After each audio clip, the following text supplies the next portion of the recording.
Avant de vous présenter cette vidéo, je tiens à remercier notre sponsor Dozy. C'est quoi Dozy?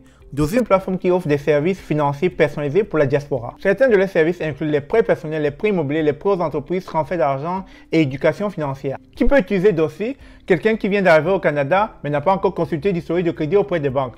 Ou encore quelqu'un qui n'a pas d'argent pour gérer une situation mais se sent mal à l'aise de demander à sa famille ou à ses amis. Ou encore quelqu'un qui n'a pas d'argent pour gérer une situation mais ne veut pas utiliser sa carte de crédit. Alors comment utiliser Dozy et quand utiliser Dozy? Allons sur le site web tout simplement. Tout ce que vous avez à faire, c'est de créer un compte en ligne sur dozy.com. Alors vous allez trouver des micro-prêts, ils vont de 200 $ à 2000 $.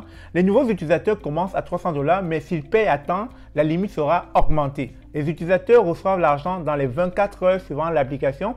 Vous avez en moyenne 2 mois pour rembourser et les intérêts sont entre 10% et 19% selon le montant. Quand utiliser Dozy? Lorsque vous avez une urgence, lorsque vous n'avez pas planifié correctement ou lorsque vous anticipez sur une pénurie à court terme. Mais Dozy fonctionne mieux lorsque vous avez un problème de trésorerie et non un problème d'argent. Qu'est-ce que tu attends? Va dans sur dozy.com. C'est pas vrai, il faut encore compter tout. Ça, c'est pas le choix. Bonjour, bonsoir, bienvenue sur la chaîne de l'immigration et de l'entrepreneuriat. Alors, vous allez vous poser la question, mais qu'est-ce qu'il fait avec tous ces feuillets? Tout simplement, ce sont des différentes factures que j'ai reçues durant l'année 2021. Ce sont mes factures d'essence. En tant qu'entrepreneur, vous devez garder vos factures, c'est très important. Si vous avez plusieurs activités que vous exploitez, vous devez garder vos factures parce qu'à la fin de l'année, vous allez faire la déclaration d'impôt et c'est obligatoire. Si vous ne le faites pas, c'est comme une fraude. Alors, donc là, je suis en train de comptabiliser tous mes factures. Mais étant donné que je n'ai pas l'expertise nécessaire pour pouvoir faire ma propre déclaration, vous pouvez le faire à travers les sites web du gouvernement, en lien avec les revenus, etc. Que ce soit pour le Québec, vous pouvez le faire à travers Revenu Québec. Pour le fédéral, vous pouvez le faire à travers l'Agence des revenus Canada. Mais il faut savoir qu'au Québec, on parle de deux taxes. La taxe provinciale et la taxe fédérale. C'est la raison pour laquelle, à chaque fois que nous allons faire la déclaration d'impôt pour la province du Québec, on va recevoir deux formulaires de déclaration, c'est-à-dire la T1 pour le provincial et puis la T4 pour le fédéral. Et il est à noter que la T4, on doit la recevoir au plus tard à la fin du mois de février de l'année de la déclaration.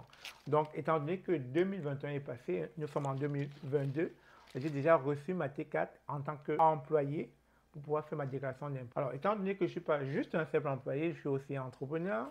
Là, je suis en train de comptabiliser mes factures d'entrepreneur, tout ce que j'ai fait, les factures d'essence, les factures d'Internet, les factures de mes repas, entre deux courses, etc. Et donc, je pourrais en faire la déclaration afin de respecter, voilà quoi, l'échéancier qui a été fixé par l'Agence du revenu Canada. Il faut savoir que lorsque vous faites votre déclaration d'impôt standard en tant que simple employé, vous devez le faire au plus tard au 30 avril. Mais si vous êtes entrepreneur, vous exploitez une activité, vous pouvez le faire au plus tard le 15 juin. Mais je vous dirais, rapprochez-vous d'un expert comptable ou d'un comptable parce que ce sont des personnes habilitées et qui ont l'expertise de vous tenir la main, de vous accompagner durant vos déclarations d'impôts.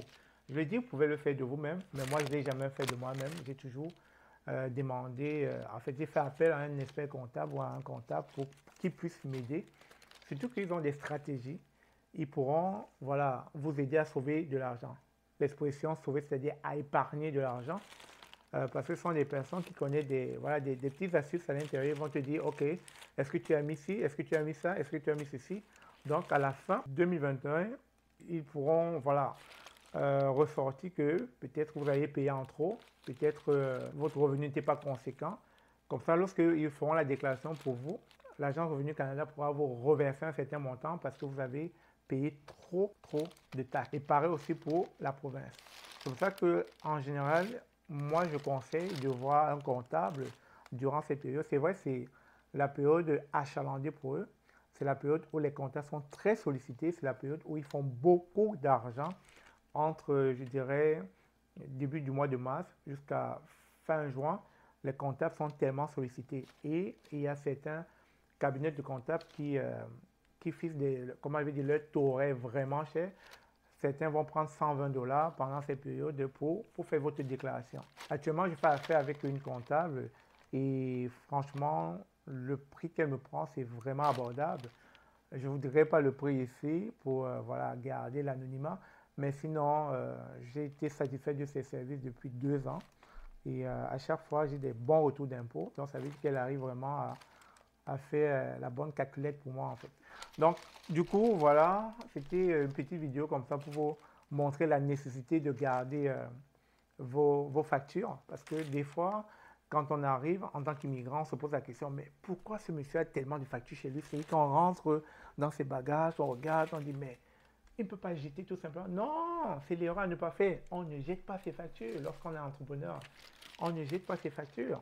Je ne sais pas si vous êtes peut-être dans l'immobilier et que vous êtes propriétaire, vous devez, si jamais vous venez faire réparer un truc chez vous, une fenêtre, c'est pas une porte ou bien un brick, quelque chose qui s'est cassé à l'intérieur et qui est en lien avec la maison ou bien la toiture, gardez vos factures. Gardez toujours vos factures. Parce qu'à la fin de l'année d'imposition, quand vous allez aller faire votre déclaration d'impôt, vous pourrez mettre ces factures comme étant des dépenses que vous aurez fait durant l'année. Et donc, ça pourra vous permettre d'aller chercher un bon retour d'impôt si vous savez bien faire vos calculs. Donc, en général, rapprochez-vous auprès d'un comptable et je pense que ce sont des personnes qui pourront mieux vous guider durant cette période et afin que vous puissiez ne pas perdre beaucoup d'argent. Parce que si vous ne savez pas comment ça se passe, non seulement vous allez jeter les factures, vous allez aller déclarer, faire la déclaration de vos revenus sans facture et vous n'allez pas rentrer dans vos charges. Je prends un exemple avec Uber par exemple. Si vous faites Uber, lorsque vous vous arrêtez entre deux courses, vous achetez des repas, il va falloir demander la facture à chaque fois. Ne laissez pas votre facture. Lorsque vous mettez de l'essence, prenez votre facture. Lorsque vous allez au garage, parce que pour le compte de Uber, vous avez besoin d'entretenir votre garage, prenez votre facture. Je ne sais pas, lorsque vous utilisez votre téléphone et Internet, prenez votre facture. Donc, vous voyez déjà, on vient de sommer le garage, l'essence, Internet et puis vos repas. Je ne sais pas s'il y a encore d'autres choses que j'ai oubliées, mais tout ça à la fin de la journée, il va falloir garder vos factures parce que si vous les perdez, ça fait, vous ne pourrez pas justifier en fait que vous avez peut-être travaillé 10 000 durant cette année-là, mais dans les dépenses, vous ne pourrez pas justifier les dépenses. Et donc, durant la déclaration, vous n'aurez pas un bon retour d'impôt. Et quand je parle de retour d'impôt ici, c'est l'argent que le gouvernement va vous reverser parce que vous avez payé en trop les taxes. Donc, vous ne pouvez pas avoir un bon retour d'impôt, tout simplement parce que vous avez égaré vos factures. Donc, il va falloir garder vos factures si vous voulez avoir un très bon retour d'impôt.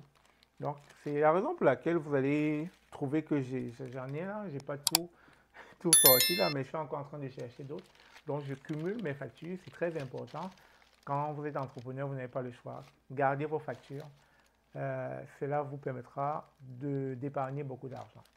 C'est une petite vidéo comme ça pour vous expliquer rapidement le concept des formulaires de déclaration d'impôt T4. Mais rapprochez-vous d'un comptable pour pouvoir avoir plus d'informations.